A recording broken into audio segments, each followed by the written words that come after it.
Mi gente, you already know who it is. It's Danny Limelight. And I need all of you to subscribe to According to Woods podcast on Facebook, YouTube, and all other platforms.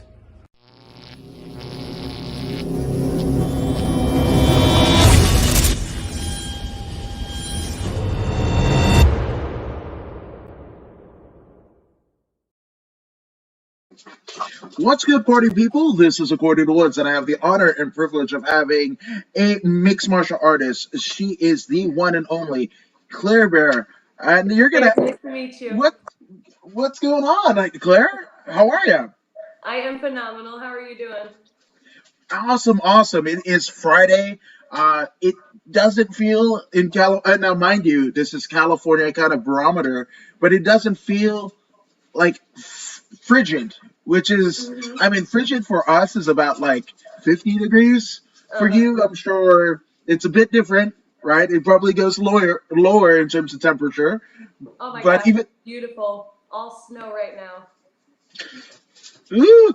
my goodness. Like I've seen a couple of my friends, they go to like Big Bear to go like skiing and whatever, and I'm just Yeah. like, I'm good, bro. Like, it's like, It's really flat here, but it's like basically an ocean of snow. I could show you real quick. oh yeah, let's do it. Let's do it. Oh my God. Like it's literally you can't even see the ground. Yeah, nope, it looks like the ocean. I love it. Woo man. Ugh, my goodness. But I mean, obviously, I think Joe Rogan said it best where like, being in the snow, it breeds like a very kind of authentic, person, hmm because you kind of know where you are, right? Like Yeah. if you go to work, right, in a snowstorm or have that kind of torrential, kind of weather element, it's just like that person wants to be there. There's nowhere else in the world they'd rather be Yeah. than wherever they are. Uh-huh. That is a fact. Yeah, fact. So, I mean, Claire, obviously there's a lot of different ways to earn a living, right? hmm But and getting punched in the face. That doesn't seem like the I don't know the piece of resistance to a lot of people. So, how did you get involved in combat sports? Well, I'm an adrenaline junkie, and it was in my bucket list just to take a fight in a cage and just go do it. And I fell in love with it. Like I was just like, I'm so much happier. Nothing makes me happy like that. I've been skydiving, and we have bridges around here. I ran over the arches, and it's like, out of everything I've ever done, this is the best adrenaline rush I could ever find. And it helped me quit smoking cigarettes. So it's like, oh my God, I'm in heaven. The adrenaline is ridiculous. Wow, and I mean that's I mean a lot of people, right? You look at Donald Cerrone, right? That dude is like you can't get that guy to sit still when he's not, you know, like training to beat somebody up or Uh-huh. improving his mastery of beating people up. He's like jumping out of planes and what Yep. have you. He's just a wild person, right? So it's funny that it's the adrenaline junkie aspect in your personality that kind of drew you into fighting. Oh yeah. I get it at practice. I get it, and it's like a lot of some of the strongest guys I've ever met are talking about how nervous they get when they're walking to the cage, and it's like it's just like skydiving. Like everything about it when you're walking up to the cage, and then like when you're flying, it's like you just black out when you're in there. You just have the time of your life. It's just like practice once you're in there, and every time it's like you learn a little more every time. I guess Kelly Clarkson put it best. It's a moment. Some people wait a lifetime for a moment like this, Yeah, right? exactly. I always thought that about being a walkout song. I thought that would be good. That's funny you said that. I've heard such things, and it's not wrong. It's not wrong. And again, you like, oh, it's so cheesy.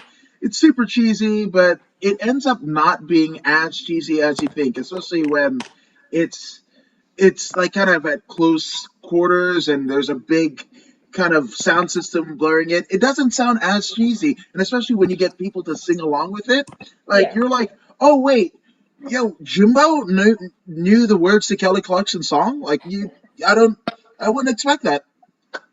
That is amazing.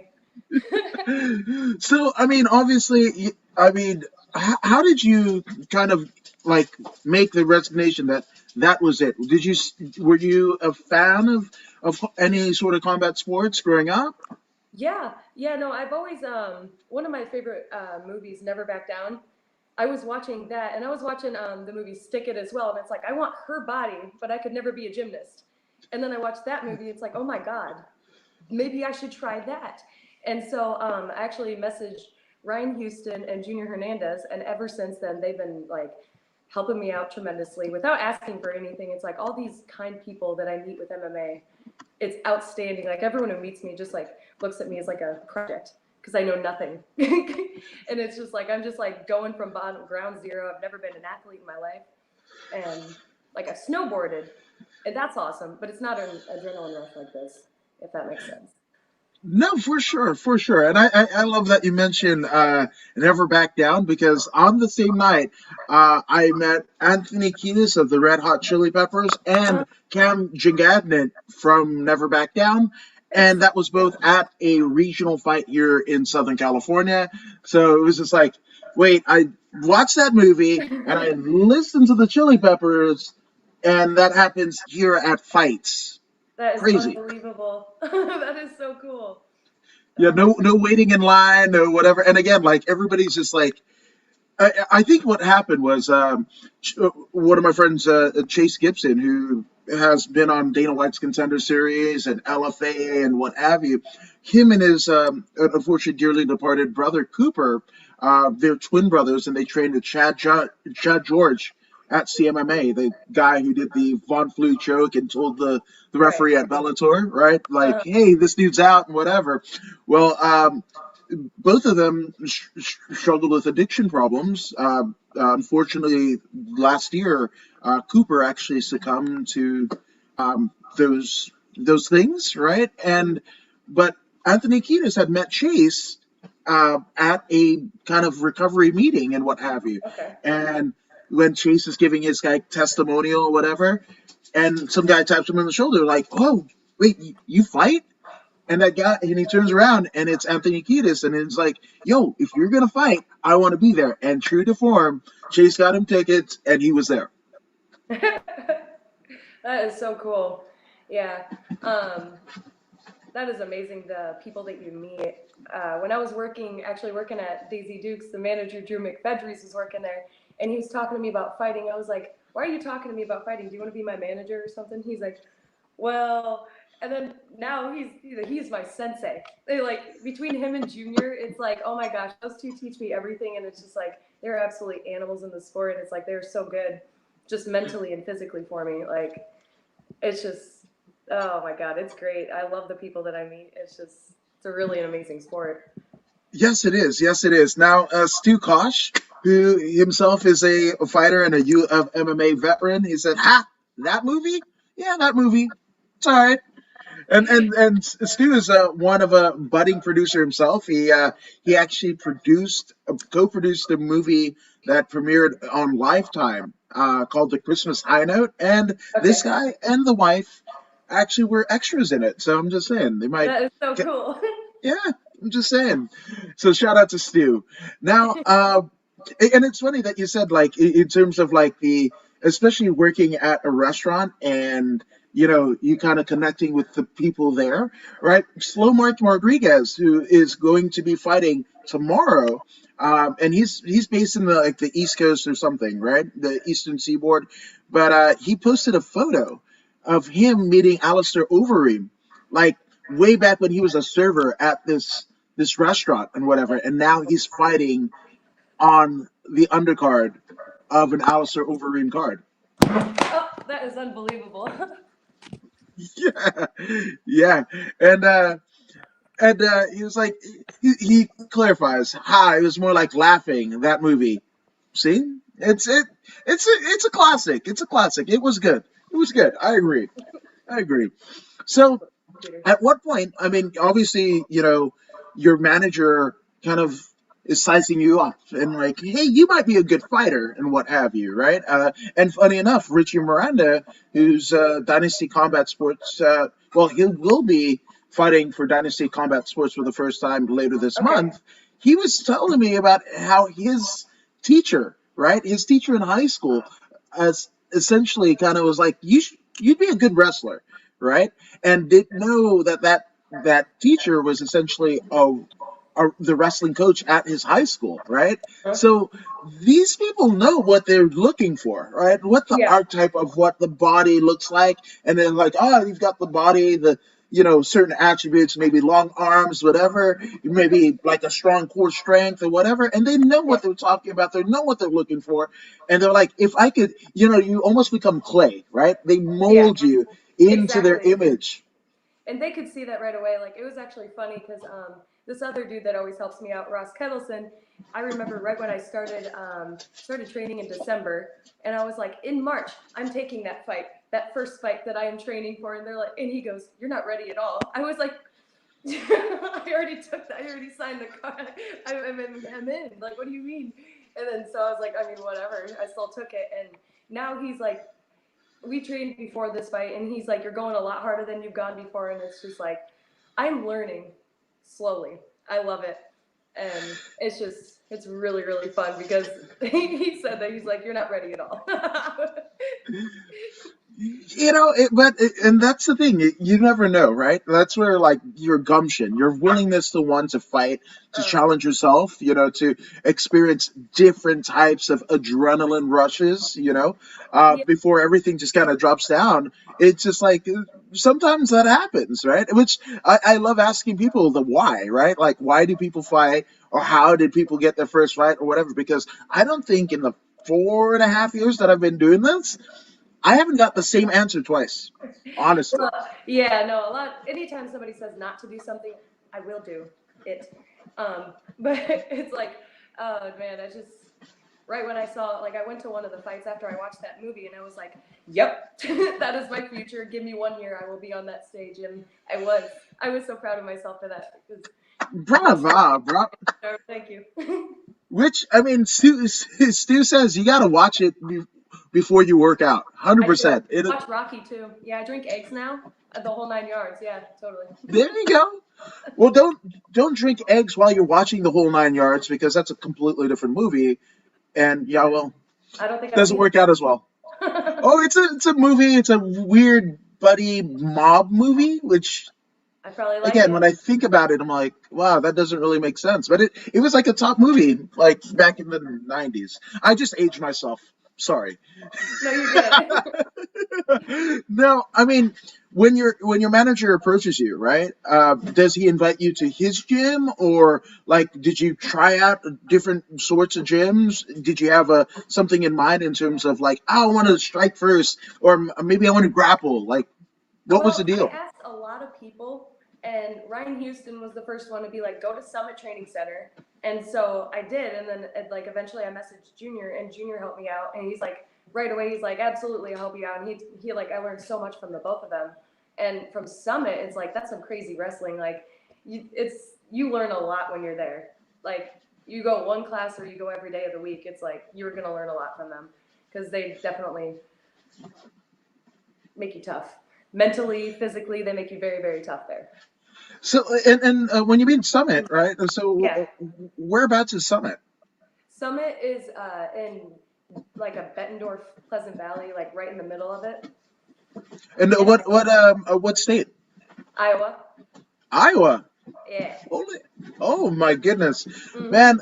There's something you know, if the Russian Federation, right, can boast like Dagestan and those type of wrestlers as being probably the best that that country has to offer.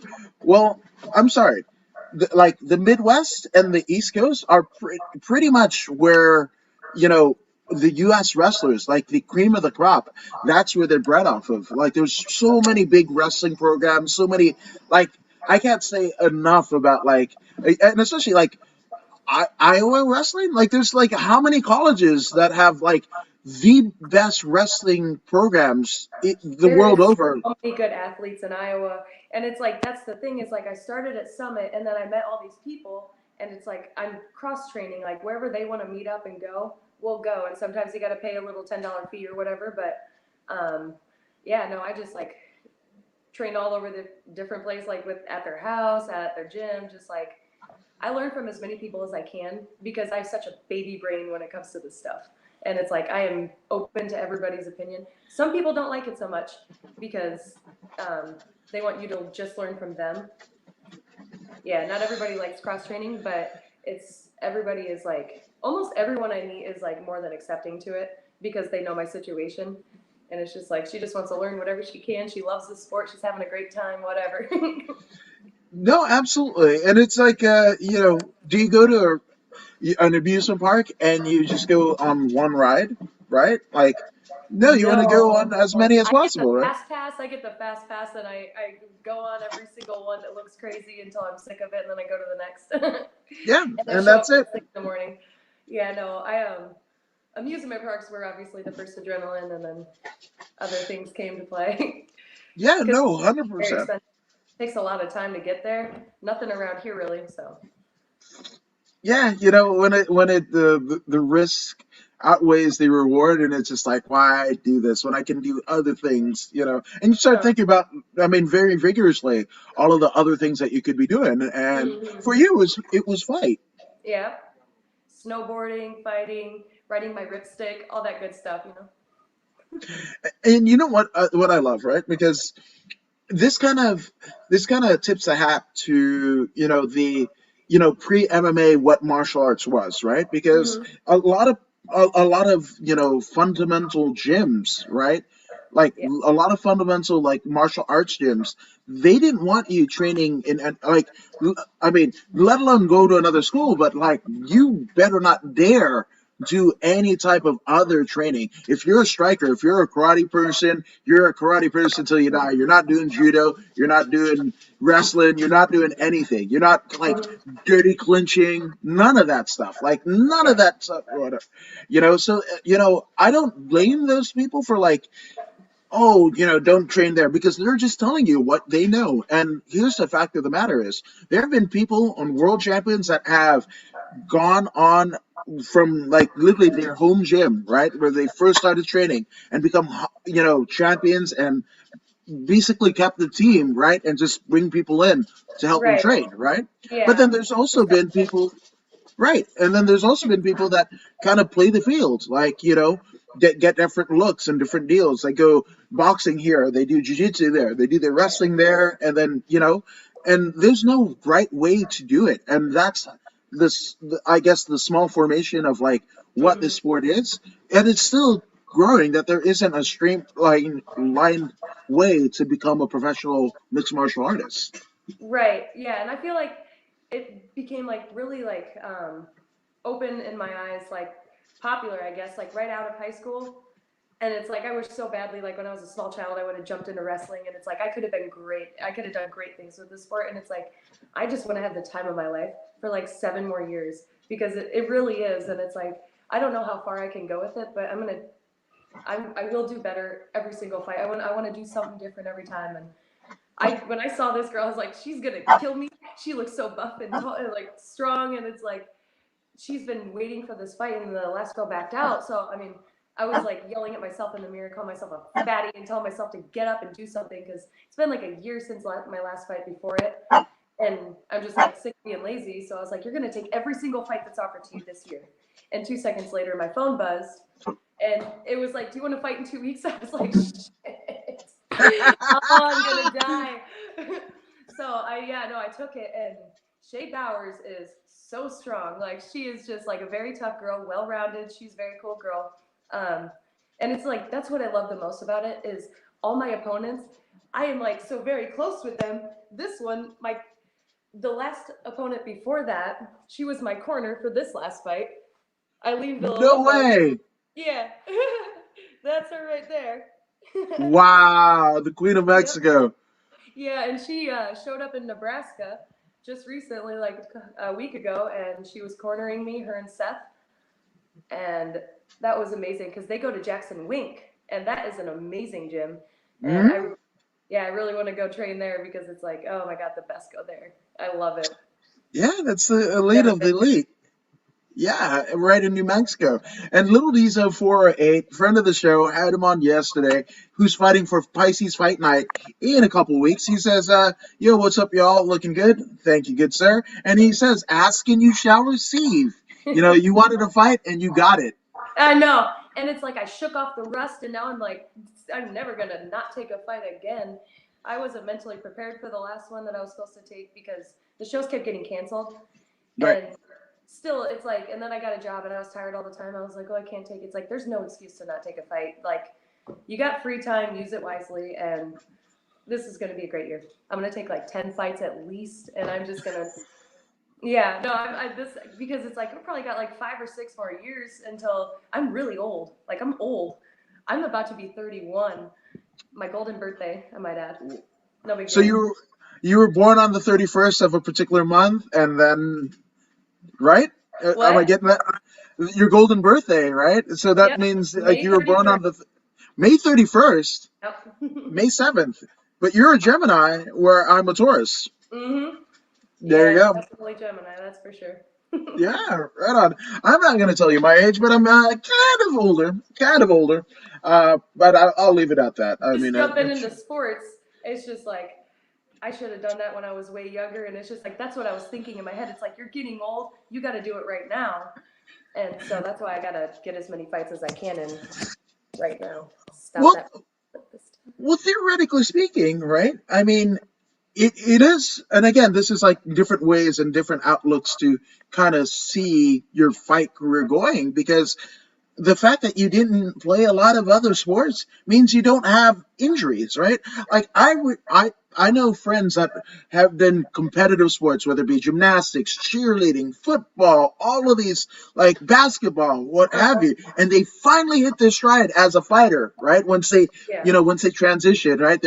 They're 3, 4, 5 years into their fighting career, and it's all over because like all of the cumulative injuries for everything that they did before are now here, or Yeah. you know. That's true. I actually got into a really bad four-wheeling accident, and I was like super close to death. So that's why I'm like, grab that bucket list and get it out of here. Like, so that's when I started climbing bridges and skydiving and all that fun stuff after the accident. So I did have one injury, but it's like it was a good injury because I'm having a great time now. Yeah, and especially having dealing with something so physically traumatic, right? It gives you a lease on life, right? Yeah, What the risk versus reward is in ways that you didn't before, exactly. accidents. Uh-huh. Yeah. So I stopped four-wheeling and I started doing MMA. There it is. So I gotta ask, right? So how long were you in the gym before you took that first fight where you were like, hey coach, I already signed the contract? Like how long of a gap was there in between? 3 months. Whoa, So it my makes sense goodness. why he was like, "You're not ready. This is crazy." I Yeah. wasn't I, at all, but I did pretty good. I didn't win, but I didn't die. yeah, not dying is cool. Not dying is really, really cool. I'm just saying. Now, I mean, after that first one, right? Did you Hmm. kind of figure out like, okay, here's where I need to improve on. This is the level of competition that's out there, because especially in like jujitsu, right? Hmm. Jujitsu, a lot of gyms, your belt ranking, you get a stripe on your white belt and blah blah Yeah, blah, going up the kind of tiers of what jujitsu mastery is, right? They yeah. say compete as many times as you want, da da da, whatever, because like that's where you're gonna see where you fare. You might be like top dog in your gym, or you might be bottom of the barrel in your fucking gym, right?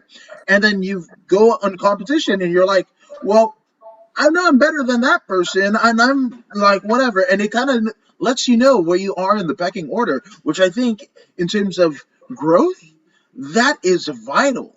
It is, and I'm really weird. Like right after the first fight, I was like, "I'll take anybody in my weight class. I'm not scared." And it's like that's the opposite of what I should have said. But the next fight, I did win, thank God. Like I got lucky on that one. Um, but now it's like I do see that, and I do see why people want to view the fights. I don't like watching the opponent before it because it's like I don't want to get like psyched out, you know. I'm just gonna let the coaches watch that who know fighting and can tell me what to do because they know exactly like where they're weak, and then they help me work on that, and that's just the way I like to roll with it. Oh my goodness. Albert Morales, who's a RFA UFC veteran, the current reigning and defending lights out extreme fighting bantamweight champion. He has a rule. If you're in his weight class, he doesn't even talk to you. It's not a form of disrespect, but he just knows that somewhere down the line, especially as like crazy as California, like regional scene was, or even in the Yeah. UFC and Bellator, which he's competed for both, you know, you might be facing that person that you're chummy with, and you might not be able to pull the philosophical trigger, you know, Yeah. when the fight comes. You not because you know that person. So he's Yeah. just like, if you're in my weight class, ever think about coming to my weight class, I'm not talking to you. And So many so, people are so opposite of me because I'm so friendly with all of them, and they're all like, "Don't talk to me." right. But no, I just like I'm like I will make friends with every single time after the fight. I add them on Facebook right after I get back to the locker room. That's awesome because here's the fact of the matter, right? Not your spouse, not your parents, not your siblings, not your coworkers, your best friends, right? Not even your coaches will experience in this life or be able to rationalize what you experience more than the person on the other side of the ring or the cage from you. That is a Exactly. visceral experience that no one else in the world will be able to help you kind of understand than that other person, right? Right. And it's kind of weird when like like my favorite part of fights, every fight, whether I'm watching it on TV or going to an actual fight and covering it, is the fact that like my favorite part is when the final bell rings and everybody's hugging and and like when That's my people. favorite part.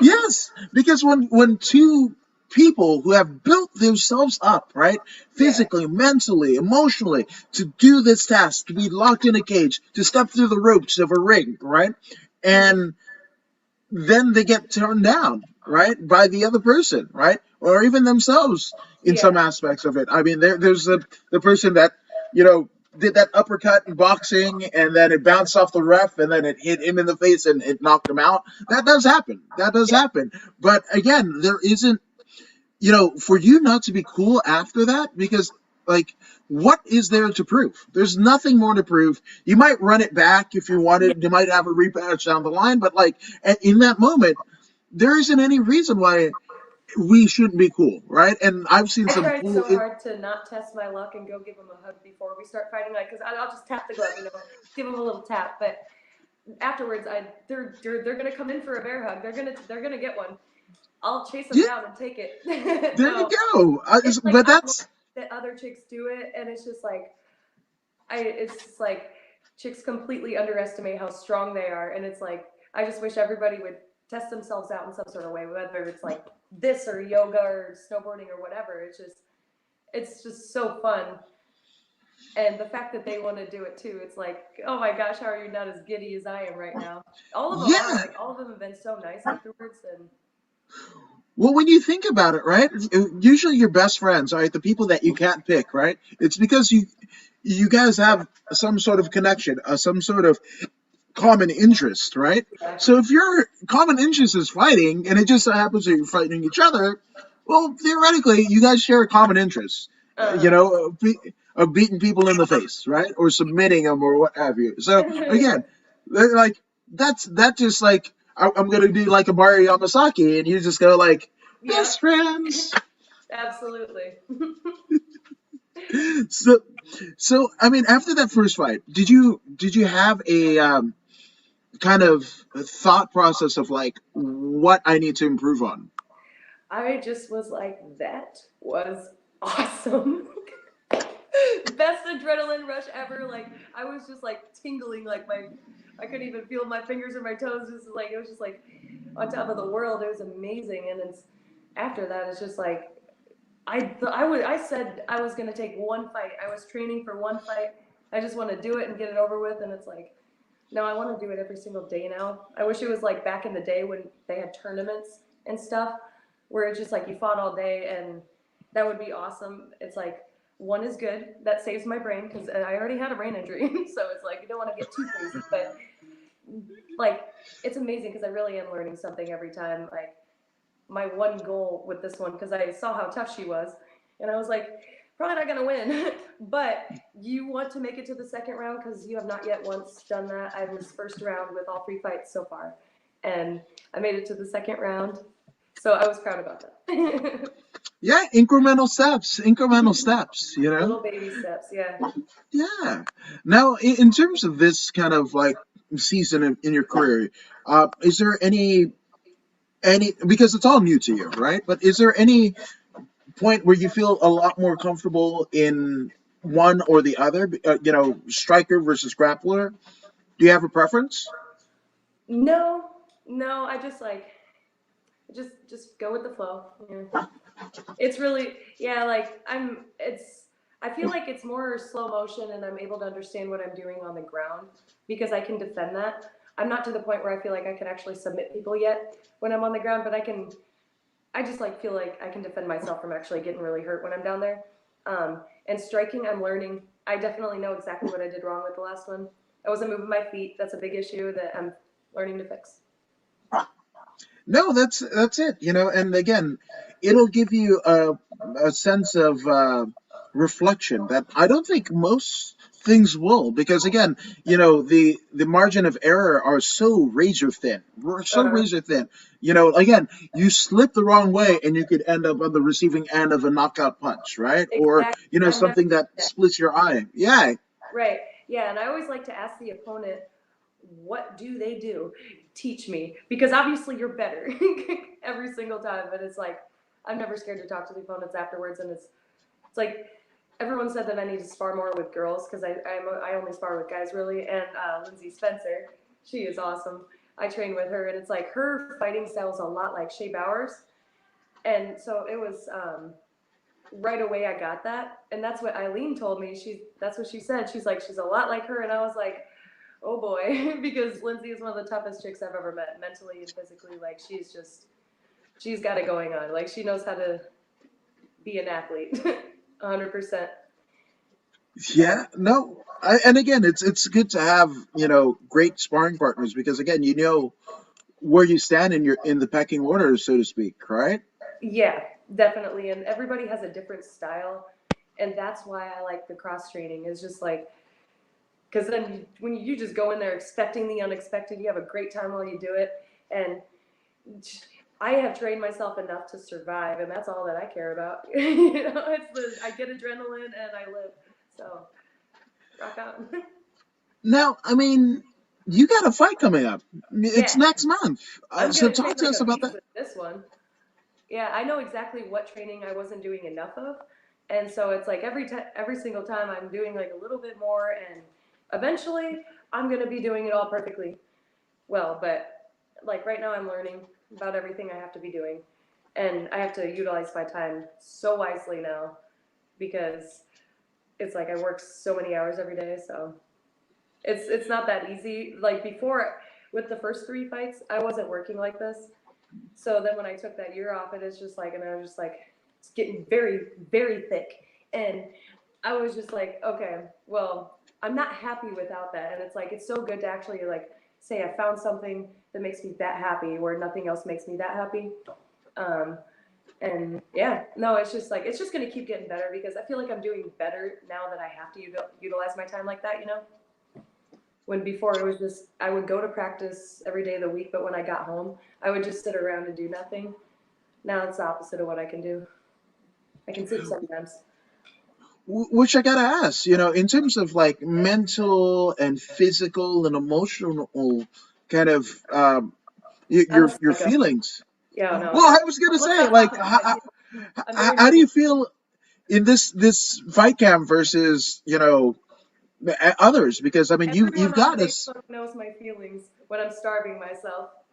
Everybody knows. It's bad. It's vicious. I don't like that girl. I don't know who she is. That's your Jekyll and Hyde, right? Yeah. Celine. She's a nutcase. I don't know her. Well, I mean, theoretically, you withhold food from folk.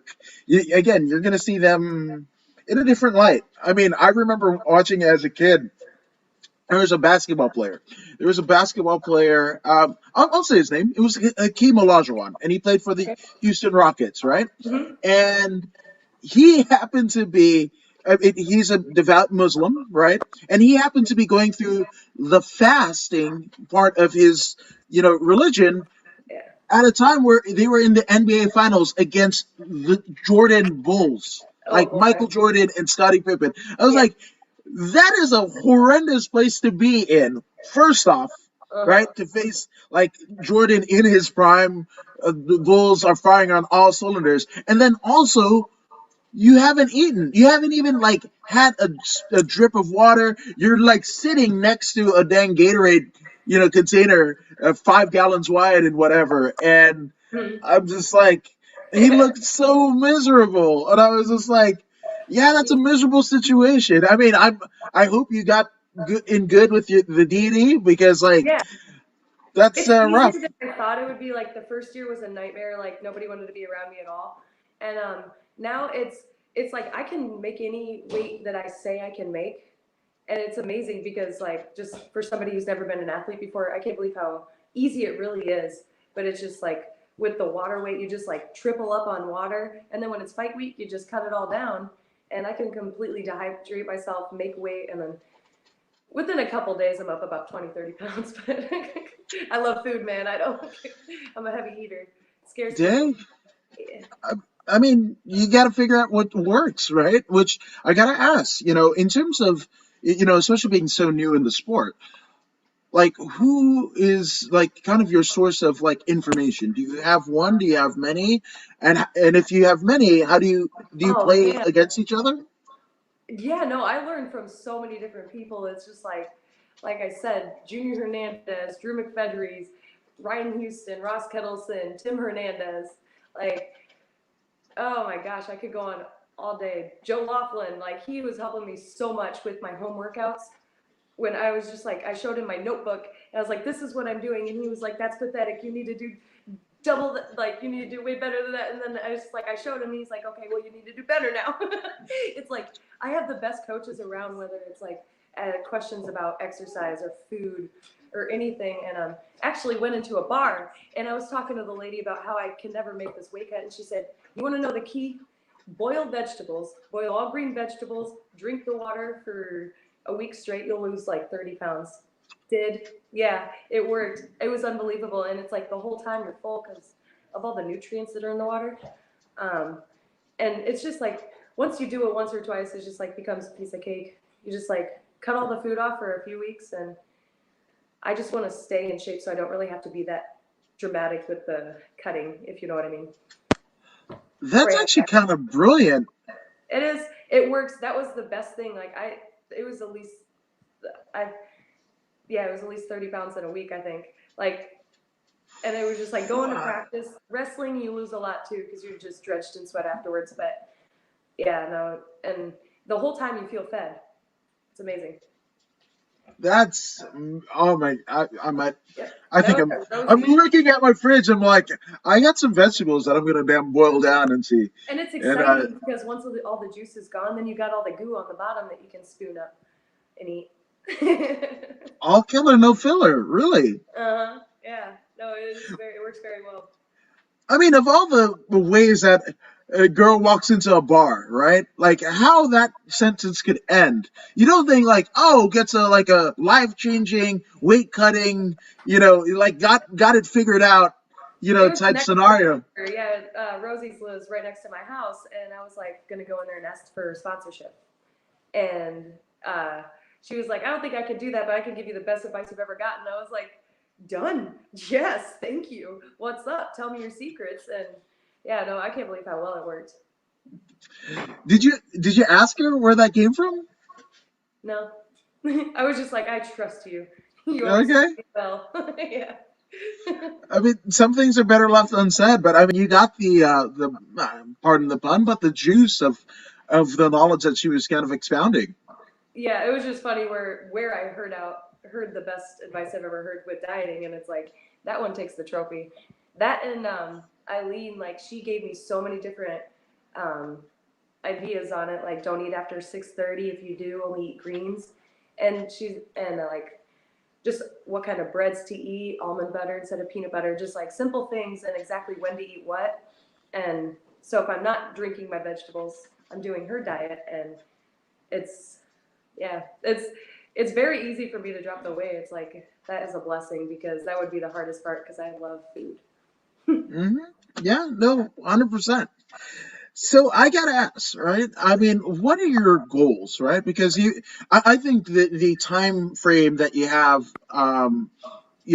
that you basically thrust upon yourself. I think that's about it. I mean, I often tell fighters that are coming up, like you've got a 5 to 7 year window if you're lucky, right, from Yeah, amateur to pro.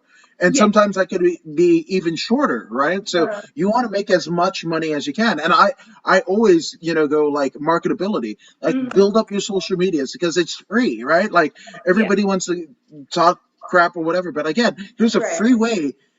Think about it. Like in eras before, you would hand your business cards, but the only people that would know about you is people that would be within the boundaries of you giving them your actual business card, and you would have to print them out and put your information or whatever. Here's your mm, business card on a social deal on a worldwide basis, and it's free to use, right? So it's up to you, right? The sponsorship, like it's awesome that you went into the bar to ask for sponsorship, but theoretically speaking, like one post, right, and you're like, this is uh-huh, who I am, this is where I'm fighting, blah blah blah, sponsor yeah, me and whatever, and you just don't know who might be looking at it, so like yeah, I think that 5 to 7 year window is absolutely smart, it's absolutely imperative, and hmm, people that end up fighting past that, right, it doesn't necessarily, like, there's only a handful of people that have ever tried going beyond that window. Now obviously, like, there's Michael Johnson, who's fighting this weekend. He mm, started back in 2003. Like, I graduated high school when that guy started fighting. Like, it's nuts to think. A lot of his contemporaries might not even be alive.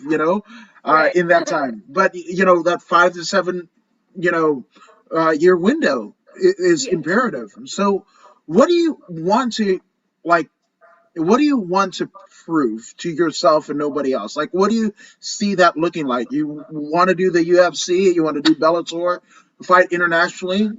Well, like I said, I love the adrenaline, and it makes me like happier than anything else like ever has. Like, so I mean, I guess if I had a goal, I would say it's to get on Ridiculousness and meet Rob Dyrdek, and because I'm just do crazy things, and um, I I don't want to stop fighting, but I'm gonna know when I have to. Uh, Hmm. I love it, and it's to have a really like big goal. I know that they do a lot of tests on you, and there might be a chance that they're like, "You've had too many injuries. We can't let you in here," And it's I would be honored to do it, and I'm gonna work as hard as I possibly can until I feel like I can't go anymore. Um, but never really thought about like the money or how far I'm gonna go with it. I just like never want to stop. And I know it's just gonna keep. I'm like the numbers are gonna go up, the fights are gonna go up, and everything. And we'll see what happens. I don't know, but it's just like I meet so many people, and it's just like I've gone so many places since I started, and it's just like God, it is a beautiful world of fighting. I love it. Well, People are great. I think it's awesome, right? Where you also, because there are people that, and there's nothing wrong with it, right? They have very specific goals, right? Or like, I want to be UFC champion. I want to fight Bellator. Like this, right? And that's absolutely cool, right? And Yeah. theoretically speaking, with as much kind of tax that you put on your body, your mind, your spirit, your soul in doing this, right? Like that, to be a champion and nothing less, that is like crucial, right? Because Mhm. if you're doing it already, why not be a champion? Why not see the ultimate highs, right? But Right. then there's you where it's kind of cool where you kind of come outside because a lot of those people, right, if they don't become UFC champion, right, they might have won regional champions. They might have had like, undefeated records or gone on a 7 fight win streak or whatever. Uh, And in their mind, they're only one shot away from, being a contender. I could have been a contender and everything like that. And it sullies like their relationship with the sport. They will view yeah. themselves as failures because they didn't get to there. But any Joe Blow that is eating Doritos, watching the fights, and saying, "Why don't you just get up?" Yeah, I Like, know. I love hearing right? their voices Like, when I'm watching you're a their hero. Yeah, no. And it's just I was looking at myself like you were just describing when I was yelling at myself in the mirror, and I was like, "Get off your ass! You're being lazy, and I don't like you right now." And I know when I'm older, that I'm not gonna like have that mindset, but I'm young enough to do it right now, and it's like, why would I just be sitting when I could take 10 fights a year, 20 fights a year, and I need to travel and just like get my name out there so more people can ask me to come fight there and I can meet more chicks. I love the chick fighters. It's so awesome. Like, but yeah, no, it's the, I mean, no crazy goals. It's just like, I love climbing things. I love heights. And it's just like, you meet more people, you find more crazy things to do around the world. And it's just like, I will complete my bucket list. That's what I will do. That's my goal. I like it. I like it. And it's funny, the ridiculousness, right? So you're talking to a guy who ditched school, right? Inglewood High, 2003, and my senior year of high school, the Jackass movie came out, the first one, right? I And I'd love already seen the show that was and my all that. Yeah, that's the fucking shit, man. And I was impressionable, and I literally, when I tell you, like, I saw every showing of Jackass. I'm talking about like the 10 o'clock show all the way until like the 1 o'clock show, and I watched it like 8 times, uh-huh. same day, whatever. Laughed On my ass DVD. off. Me Went too. home. I mean, on my way home, and it was weird because like I don't know if I didn't account for, again, my mom sent me to school, and then here I am, like with a bunch of my friends and whatever, and not coming back. We actually had to walk.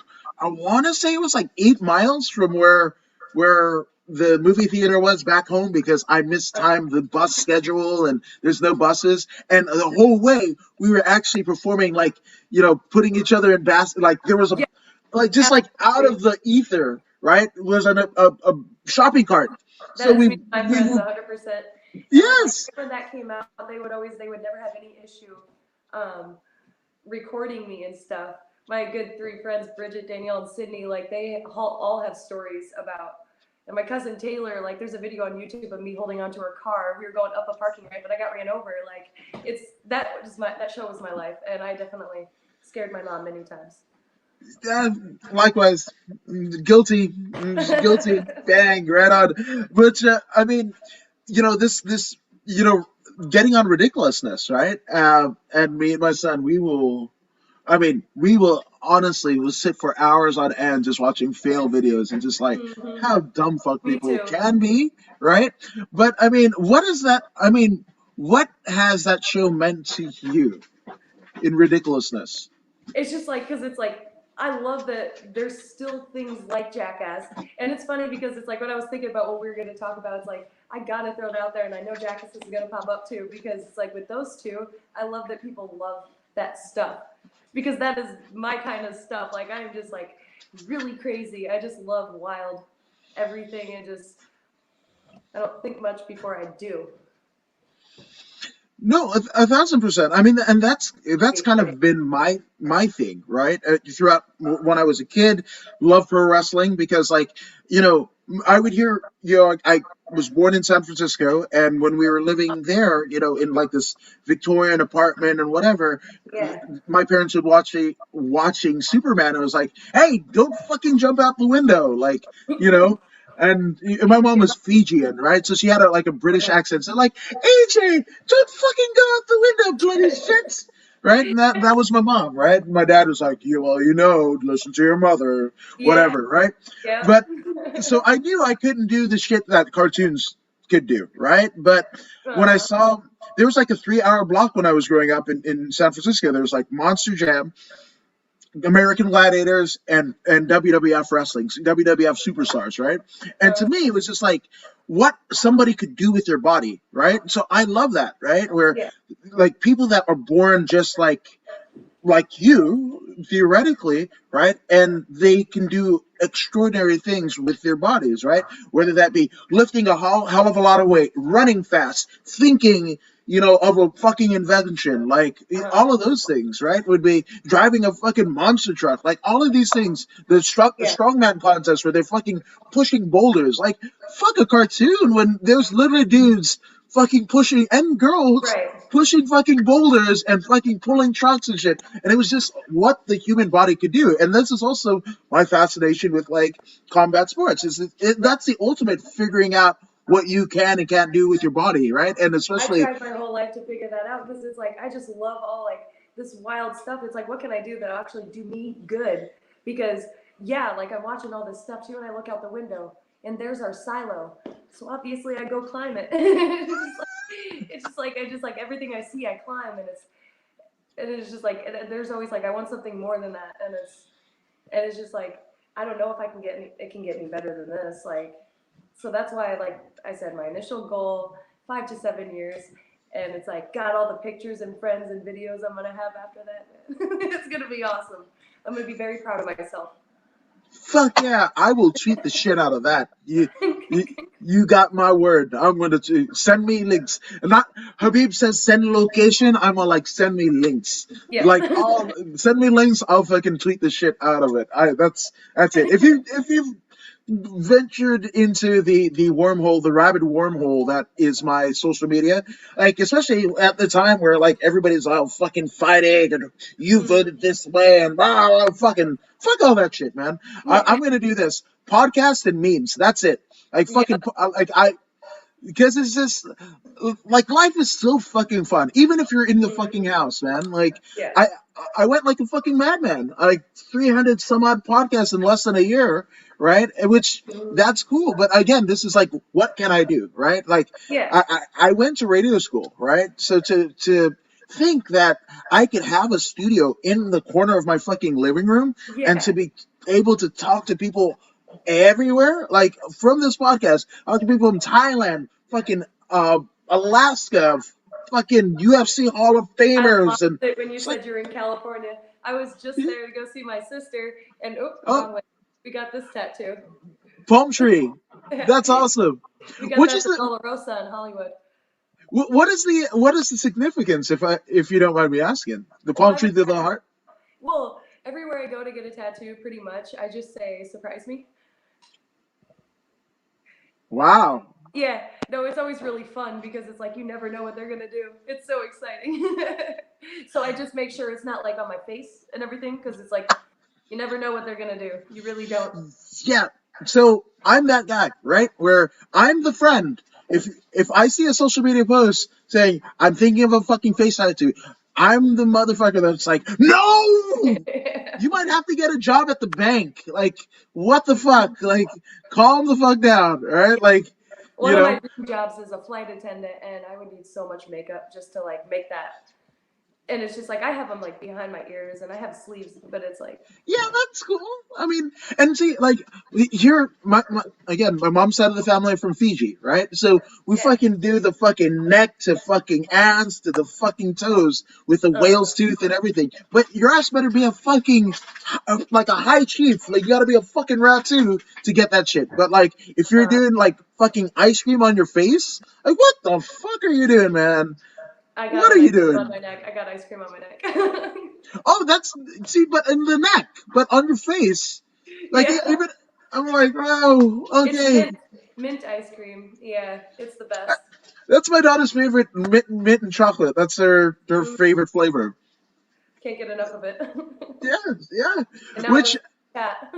yeah, but so it's kind of an off story. One of my friends from high school, he goes like, I'm at the tattoo place, and he gets on Instagram Live, and he's just like, what should I get? And I say, get a cactus with a penis that says poke me. Yeah. That was my brilliant idea. That's where my mind goes. I'm a fucking idiot. Don't ask me. He did it.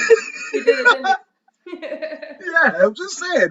That's And he was awesome. just like, and it popped everybody in there's like 45 people in the chat. They're like, who the fuck is this guy? It's Oh like, my, yeah, that's definitely this guy. good, man.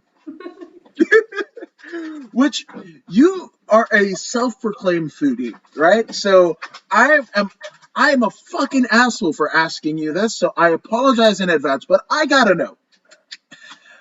You're weight cutting right now, but what are some of your favorite foods to eat when you're not in fight camp? I'm gonna start with chocolate Chocolate. and tacos and cheeseburgers, wings, pizza, chicken.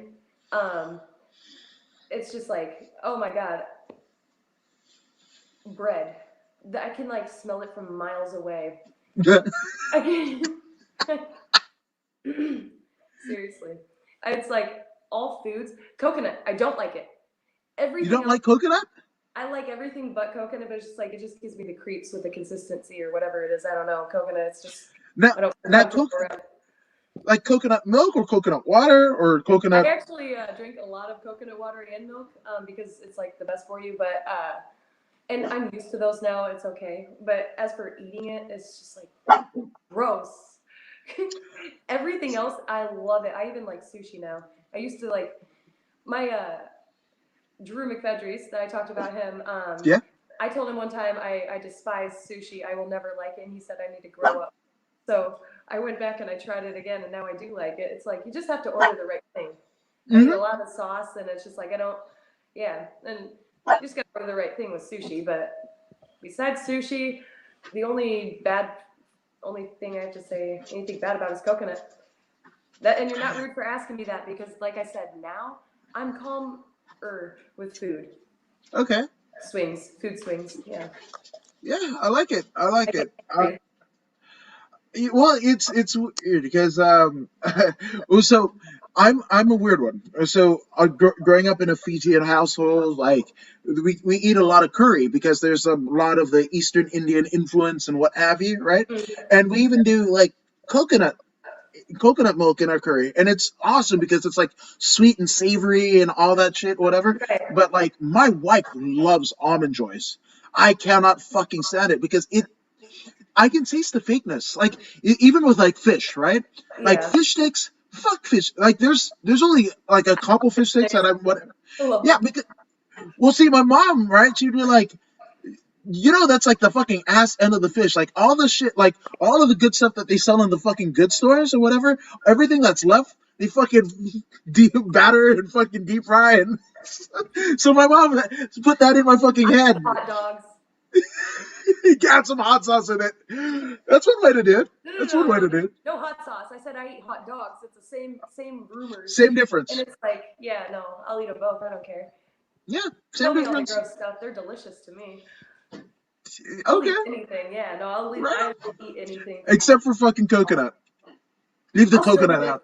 No. If it's covered in chocolate, I'll still eat it. I'll just make a face the whole time because it There you upsets me. go. Yeah. Is that face going on like that? What's the face look like? Okay, right on. 10 points. 10 points. Which, obviously, I mean, weight cutting is um, one aspect of the fight. The actual fight is an aspect of the fight and the mindset that you have to get into. But what I want to know is, Claire, you're fighting in March, end of March. What are you pondering your walkout song to be? Well, I was thinking cherry pie by Warrant because we're going to the strip club afterwards. Yeah, I was like, where am I going to do my after party? Because I don't want to go to the bars. And it's like we could either go to my friends or go there. And it's like, well, we might as well just go there first. So that one is good. Or I was also thinking because this year, all the sponsors I had with my last one, they're going to be on everything this year. Just so it's like I can take that weight off my shoulders. I don't have to walk around asking people to sponsor me. And so I was maybe until I win again, I'm just gonna leave my walkout song to be Dance Monkey because that was awesome. That was super fun. Like it was just like I really like the vibe that gave me on the way out. I might just leave it as Dance Monkey. I'm not sure yet. I said with my first fight, I told the people that they asked what the hardest thing about all of this fighting stuff was, whether it's the training or the weight cut. I said it's the walkout song. No questions asked. Picking the walkout song, it's like you could ruin everything by that one wrong choice. And yeah, no, I don't think I'm ever going to feel wrong with Dance Monkey. It's like, that is just the best. I think everybody should try that one once. Well, I mean, that has like a fucking nice place in my heart because my dad actually was a street performer, or as Tones and I says, a busker, right? Like she Yeah, was in Australia, right? absolutely. So my dad was a street performer and he played music, and I actually have one of his tapes here. Uh, so Oh, there's a that bit is of so a glare, cool. but that's yeah. So he sold these in San Okay. Francisco for like $10 a pop, Uh-huh. on Fisherman's Wharf in San Francisco. I had to pay like I have 3 tapes, and I had to pay about $110 Okay. for 3 tapes that my dad essentially made and sold for $10, right? But Tones and I, that story, and it's literally her story of what people would say when she would be busking on the streets or being a street Uh-huh. performer on the streets, right? So I that love has a it. very It's the story is why I chose it as my walkout song. It's like I just love Tones and I. Absolutely. It's like that's definitely the winner on this one, and I think that one's gonna stay until I don't think I deserve to pick another walkout song until I win. I like to punish myself in weird ways. Yeah. But that's good. I mean, that's almost Bushido. That's a samurai type thing. Like I'm going to fucking lash my back until whatever, Or like my favorite Oh. samurai, my favorite samurai story was like, and it's so brilliantly self-deprecating, right? Where like they used to burn incense in their helmets, so if the somebody that basically beheaded them, they would smell a sweet swell, and Mhm. not be haunted by the memory of what they did, right? And Okay. it's like you're almost preparing yourself for defeat, but I mean, it was also there. So like Mhm. that is almost samurai-esque, where like I'm not going to do another walkout song until I I don't earn it. deserve another one until I win. Yeah, no, it's like because it's like that is the most exciting part, walking out and just like getting that minute and a half of just like everybody screaming and just like cameras on you and stuff. It's just like that is the best moment, hands down, and that is an okay song to stick with until I win again, which I want to in March. But I mean, no guarantees. I'm not God. I can't predict anything. But yeah, no, it'll go really good, and I'm gonna do better than I did my last one. I know that for a fact. I like it. I like it. So, Claire, tell everybody about what's going down with this fight. This is March 25th. Am I correct? Yeah, I don't even know the opponent, so I can't give you too many details. But I'm gonna try really, really hard, and I'm definitely gonna make it to the second round again. Um, it's it's so fun making it to the second round. It's like, oh my gosh, I want to at least do that with every single fight this year.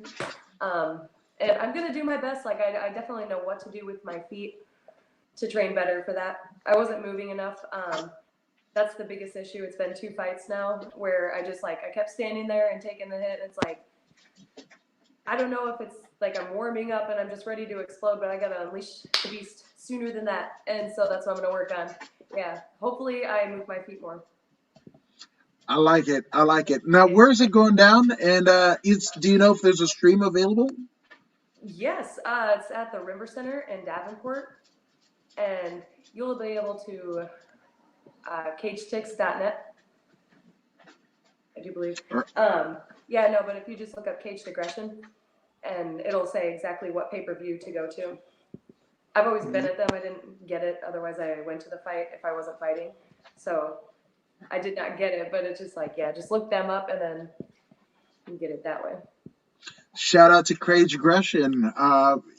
This is going to be a good one. I had a couple of my friends It will be a fight really on that good. card. Yeah, not too long ago. So shout out, and I love their logo as well as I mean, again, go to KG Aggression's social media page. They've got the cleanest logo, and in the middle of the cage is Yeah. said logo, and as their belt. I mean, talk about like marketing genius and making it all Uh-huh. uniform. The belt, the logo, and all their social medias is this dope kind of clean, almost like platinum logo, and it's fucking awesome. Like it's Yeah. shout out to Cage Aggression. And Mike Goodwin, I love him. Oh my God, I thank him all the time. It's like, you understand you saved my life. Like, I quit smoking cigarettes. It's like, I just like feel like I'm actually doing something positive for my life for once. I'm happy. Like, you don't understand what this means to me. He's like, thank you.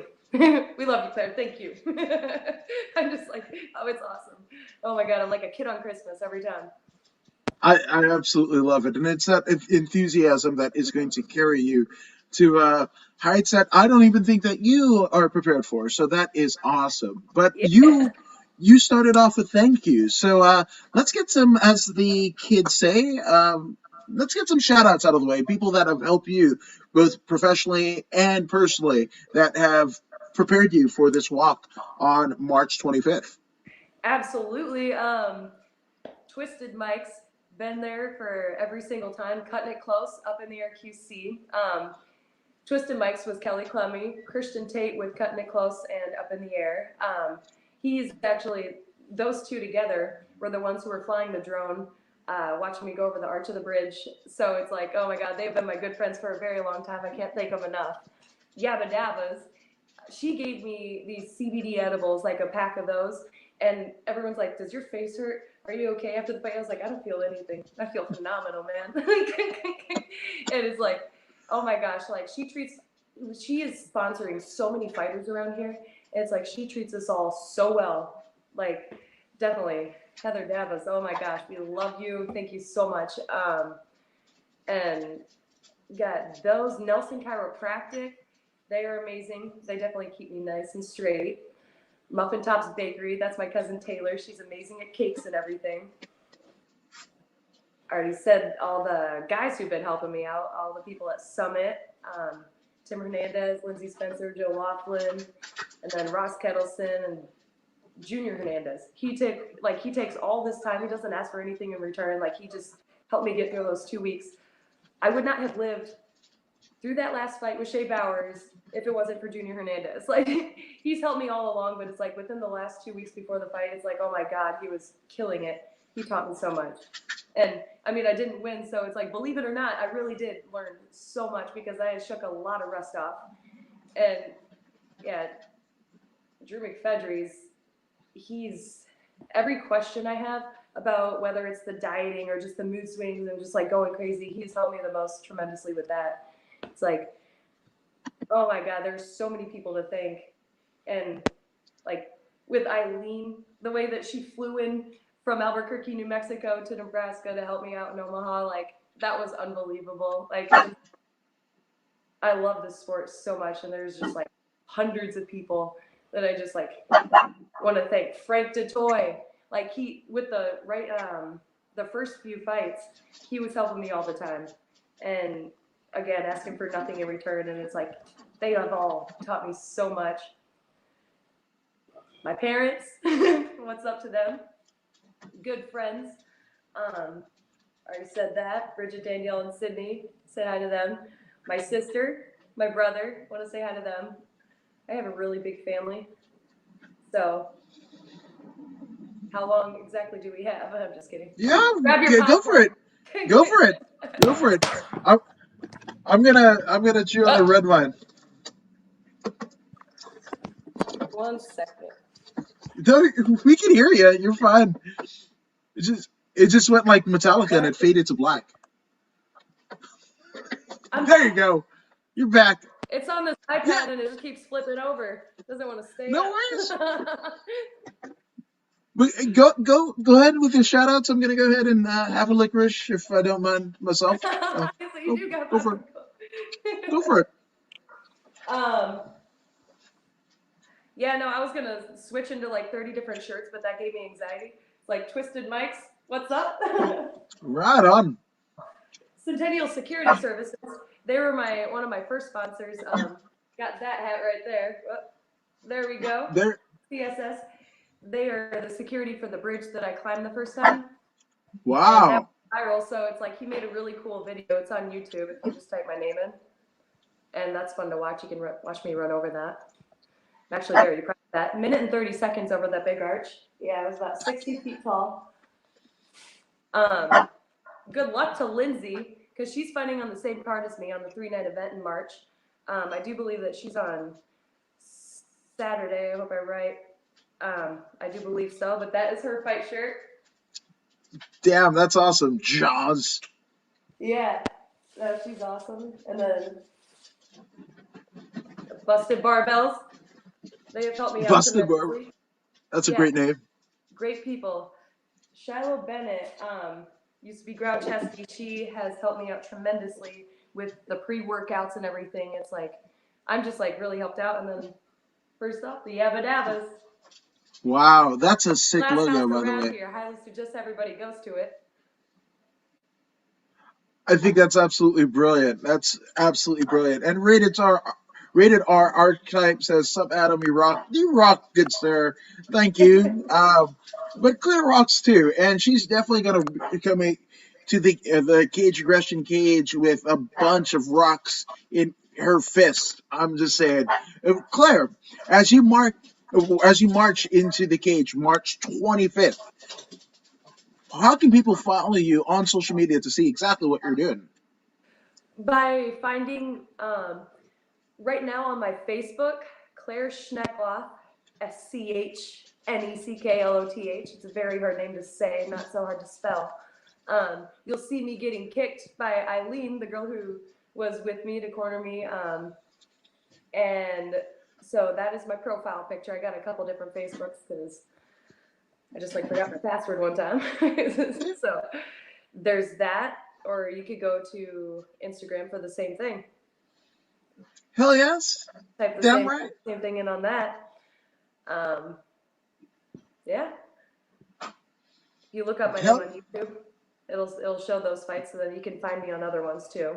Because I will probably do May for cage aggression as well. And then they always got August too. So that'll be really exciting. Hell yes, man. I can't wait. But I definitely thank you for joining us here at According to Woods, Claire. All good skill come to you March 25th. And again, cage aggression, one of the best shows in the Midwest. So shout out to Cage Aggressions. Yeah. Absolutely. Now, absolutely. And thank you guys for joining us here at According to Woods. And if you haven't already done so, go ahead and like, share, and subscribe to the According to Woods podcast on Facebook, YouTube, and Twitch. Yeah, we're on Twitch too. Literally on Twitch. I don't have the headphones like the other gamers do, but well. Headphones are pretty cool. Yeah, those are pretty cool, right? But Claire, you're subscribed, right? Absolutely. Dang right. And I'm subscribed because I'm nepotistic. But be like Claire. Be like me. Go ahead and subscribe to the According to Woods podcast. And if you don't believe us, well, here's Pro Wrestler Zeta Zhang. Hey, this is Zeta Zhang. Make sure you